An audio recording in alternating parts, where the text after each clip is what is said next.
रूप से जब आप लोग पढ़ेंगे तो उन्होंने यह लिखा था उसमें बयान में कि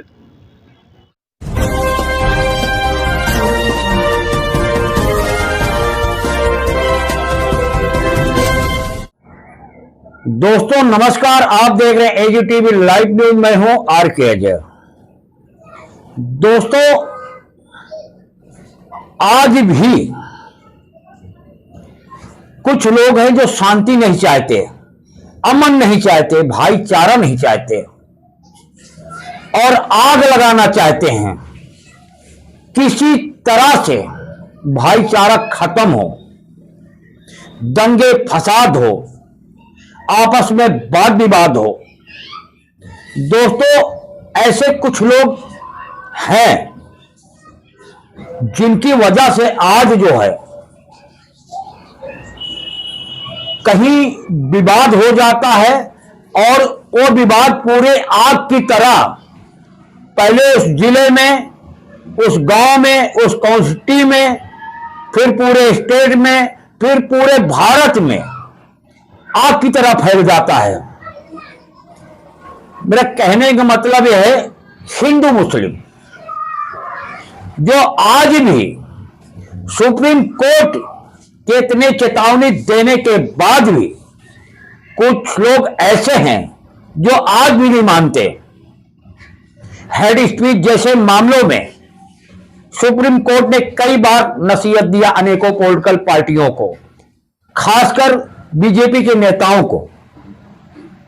मैं यहां बीजेपी की बात ही कर रहा हूं, इस खबर से बीजेपी का कोई लेना देना नहीं है। मैं सुप्रीम कोर्ट का हवाला यूं दे रहा था, कुछ लोग आज भी हैं। दोस्तों थाना रायपुरवा क्षेत्र की बात है, कानपुर की, जहां दोस्तों एक व्यापारी के लड़के को, कपड़ा व्यापारी, अपहरण कर लिया जाता है। एक टीचर और उसका प्रेमी तथा उसके दोस्तों द्वारा, और उसमें बाद में फिरौती की एक चिट्ठी आती है जिसमें लिखा होता है अल्लाह अकबर, अल्लाहू अकबर, आपका भला करे। दोस्तों जबकि इसमें बहुसंख्यक समुदाय के लोग होते हैं, अल्पसंख्यक समुदाय के लोग नहीं थे इसमें। मतलब क्या था अल्लाहू अकबर का? सीधा निशाना वहां साध रहे थे कि एक धर्म को टारगेट करके निशाना बनाए और आपस में वाद विवाद हो और माहौल खराब हो। लेकिन दोस्तों आज भी देश में, प्रदेश में, स्टेट में, जिले में, ब्लॉक में या मोहल्ले में ऐसे लोग बुद्धिजीवी भी हैं जो तुरंत ऐसा करने वालों को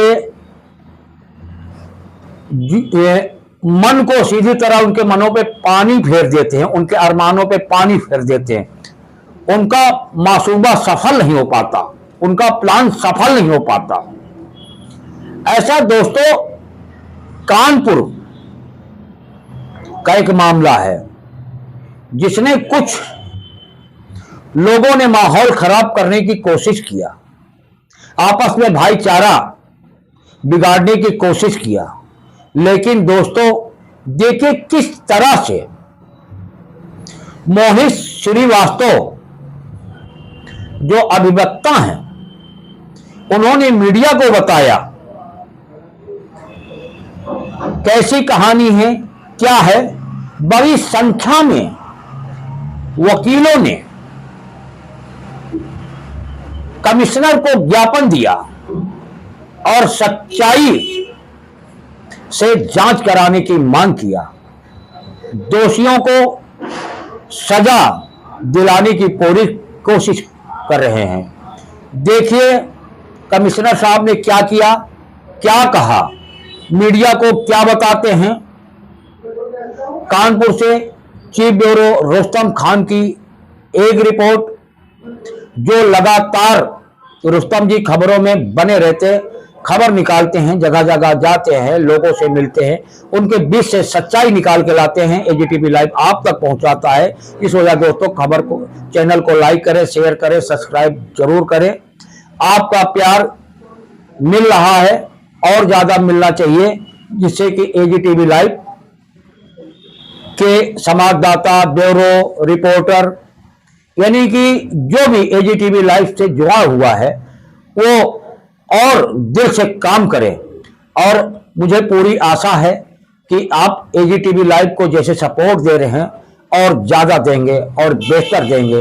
कानपुर से चीफ ब्यूरो रुस्तम खान की देखिए एक रिपोर्ट आगे। रूप से जब आप लोग पढ़ेंगे तो उन्होंने यह लिखा था उसमें बयान में कि हत्या आरोपी प्रभात शुक्ला ने बताया, ना कि पुलिस ने अपनी जांच में नहीं पाया था। उन्होंने लिखा है, पुलिस ने अपने जो बयान जारी किया कि हत्या आरोपी प्रभात शुक्ला ने बताया कि उसको शक था कि रचिता सुमित कुशाग्र कनोडिया से बात करती है। लेकिन 15 दिन में 51 बार वाली बात ये मीडिया ने अपनी तरफ से चलाई थी, इसमें इस प्रकार की कोई नहीं। और उसके बाद पुलिस द्वारा खंडन भी इस चीज़ का किया गया था। एक्चुअली मैं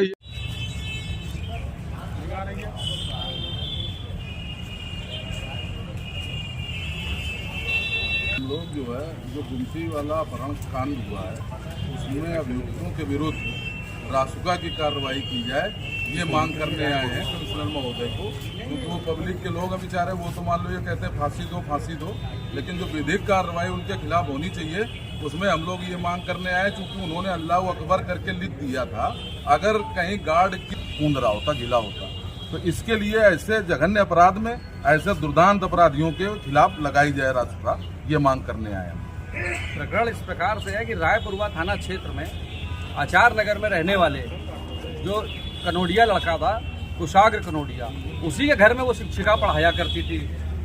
तो जो शिक्षिका वत्स पढ़ाया करती थी, पढ़ाते पढ़ाते उसने अपने प्रेमी के साथ मिलकर उसकी हत्या की, अपहरण की योजना बनाई और अपने प्रेमी प्रभात शुक्ला के साथ मिलकर उसका अपहरण करके उसकी हत्या कर दी और साथ में एक लड़का और था।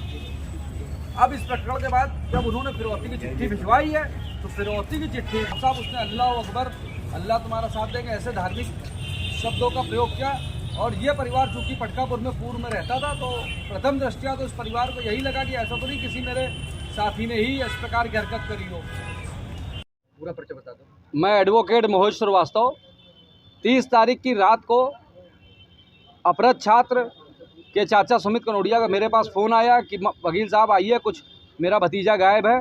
तो मैं सुमित कनोडिया के फ़ोन पर मैं पहुंचा थाने पहुंचने के बाद जब हम लोग वहां पे एप्लीकेशन इत्यादि लिखा ही रहे थे, उतने में घर में एक चिट्ठी आई है, जो कि फिरौती 30 लाख रुपए रकम की फिरौती की चिट्ठी थी। हम लोग तुरंत तत्काल ही घर पहुंचे और इस मामले को पुलिस के सहयोग से पटापेश किया।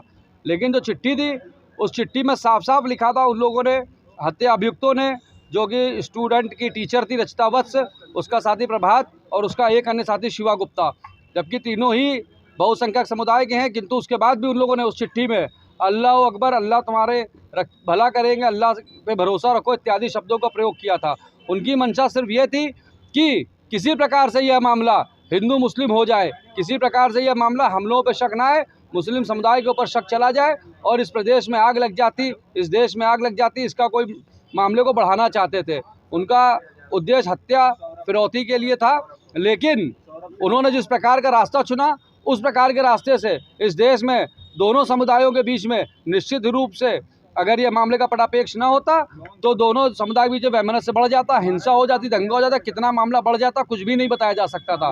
क्योंकि ये कनोडिया परिवार पूर्व पटकापुर में रहता था और पटकापुर एक मिश्रित आबादी वाला क्षेत्र है। तो वहाँ पर जो हमारे मित्र सुमित थे, उनको प्रथम जब चिट्ठी मिली तो चिट्ठी मिलते ही शक ये भी गया कि ऐसा तो नहीं कि किसी मेरे मुस्लिम साथी ने ही मेरे साथ इस प्रकार की कोई घटना कर दी हो। इसलिए मैं चाहता हूँ कमिश्नर साहब से हम लोग ये मांग करने आए हैं कि ये मामला राष्ट्रीय सुरक्षा से भी जुड़ा हुआ है। इस प्रकार की विभत्स हत्या हुई है, हत्या के साथ उसने जिस प्रकार की चिट्ठी का प्रयोग किया, निश्चित ही रूप से यदि पुलिस तत्परता ना दिखा करके घटना का पश्चातापेक्ष न करती तो निश्चित ही हिंदू मुस्लिम की आग में शहर पुनः जल जाता। इन लोगों ने हिंदू मुस्लिम की आग में जलाने का कार्य करने का प्रयास किया है। इसलिए हम चाहते हैं, कमिश्नर साहब से मांग करने आए कि इसमें रासुका जैसी धारा की कड़ी कार्रवाई करी जाए। कल सुमित इनके चाचा आए थे, बात बोल रहे थे कि जिस तरह से लड़के पर लांछन लगाया जा रहा है, पुलिस की कार्रवाई कहाँ तक सही मानते हैं? नहीं, पुलिस अपनी कार्रवाई लगातार कर रही है और जो सुमित के चाचा ने बात कही थी, उन्होंने ये बात कही थी कि मीडिया के द्वारा लांछन लगाया जा रहा है। इस पर भी मैंने सुमित के घर जाके एक वीडियो बनाया था। तो उस वीडियो के बाद आज जब हम लोगों ने सभी समाचार पत्रों को पढ़ा, जैसे हिंदुस्तान इत्यादि पेपरों को पढ़ा, तो उसमें साफ साफ लिखा है कि एक बार भी कुशाग्र की बात किसी भी हत्या आरोपी से नहीं हुई है, एक बार भी नहीं हुई है। 17 दिन में 51 बार वाली बात अपने आप ही स्वतः झूठी साबित होती है। और जिस प्रकार से कुछ मीडिया चैनल, मैंने उनको चेतावनी भी दी थी, कुछ मीडिया चैनल मैं फिर कह रहा हूँ, कुछ मीडिया चैनल लगातार उस लड़के का मान मर्दन कर रहे थे। मैंने कहा था यदि वो वापस नहीं लेंगे, माफ़ी नहीं मांगेंगे तो उनके खिलाफ वैधानिक कार्रवाई करी जाएगी। लेकिन आज मीडिया के द्वारा ही उसको चला के स्पष्ट कर दिया गया, एक बार भी बात नहीं करी गई थी। तो अब हमें किसी प्रकार की कोई शिकायत मीडिया चैनल से इस संबंध में या पुलिस से कोई शिकायत इस संबंध में नहीं है।